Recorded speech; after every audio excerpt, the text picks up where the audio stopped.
Almost everyone has a reason to save money, whether it's for a specific purchase like a vehicle or home, for retirement, or simply the future in general.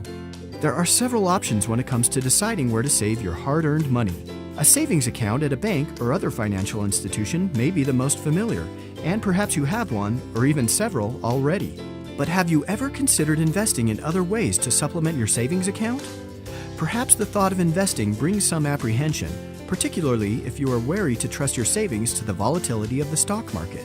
But did you know that there are other investments, like bonds, that have the capacity to preserve capital, subject to certain risks, and may offer interest payments higher than those typically paid by most traditional savings accounts?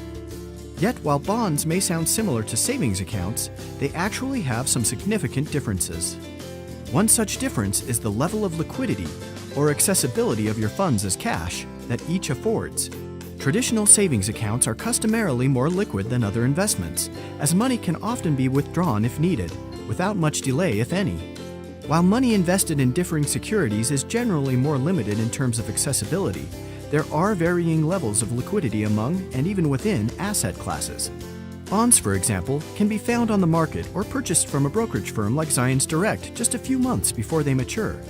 Or if you're looking for a more long-term investment, you can find bonds with terms, or the time frame that the issuer retains the initial payment for the bonds, of 10 or more years. Many people create bond ladders, a bond portfolio structured with varying terms to stagger the liquidity of their investments. Investing can present more risks than savings accounts. Even with investments that are generally considered relatively safe, there is always the risk of loss, whether due to a default, fluctuations of interest rates, or simply from inflation. Fortunately, you have a certain level of control over how much risk you take. In order to decide which option is right for you, there are a few things to consider. It's important to give some thought to your individual and family needs. Is liquidity important to you?